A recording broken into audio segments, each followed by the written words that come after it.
2024 பெரிய big budget படம்லாம் வந்துச்சு. Indian 2, Kanguva and Vettaiyan. So இந்த படம்லாம் வந்து சரியா ஓடாததுக்கு காரணம் இதுதான் அப்படின்ற மாதிரி எனக்கு ஃபீல் ஆகுது. ஃபர்ஸ்ட் பார்த்தீங்கன்னா ரைட்டிங். ராயன் படத்தில் துர்கா வந்து கற்பழிக்கப்பட்டு ஒரு சீனில் கூட காட்டாமல் டைலாக்லேயே வந்து கன்வே பண்ணியிருந்தாங்க. ஆனால் வேட்டையன் படத்தில் பார்த்தீங்கன்னா சரண்யாவை கற்பழிக்கப்பட்டதா சீன் ஏகப்பட்ட முறை ரிப்பீட் பண்ணாங்க. இதனால பார்த்தீங்கன்னா ராயன் சீனில் பாசிட்டிவ் ரிவ்யூ வந்தது, வேட்டையனுக்கு பார்த்தீங்கன்னா நிறைய நெகட்டிவ் ரிவ்யூ வந்தது.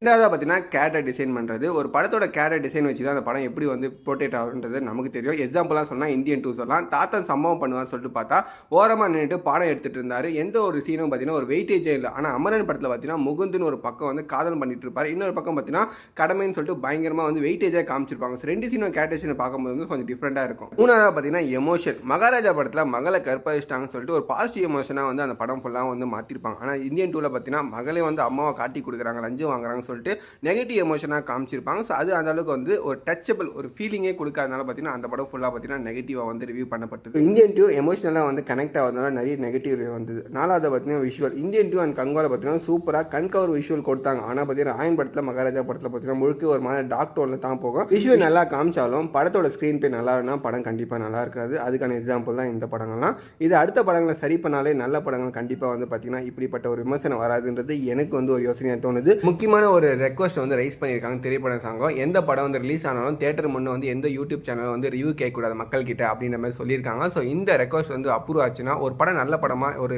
விமர்சனம் உள்ள நெகட்டிவ் படமான்றது மக்களுக்கு எப்படி தெரியுன்ற கொஸ்டின் மார்க் வந்து இப்போ எல்லாரும் மனசுலையும் இருக்குது. ஸோ இதுக்கான பதிலை நீங்கள் சொல்லுங்கள் மறக்காமல் தெரிஞ்சால். அண்ட் வீடியோ பிடிச்சா லைக் பண்ணுங்கள். அப்டேட்லாம் தெரிஞ்சால் மறக்காமல் சேனல் சப்ஸ்கிரைப் பண்ணி சப்போர்ட் பண்ணுங்கள்.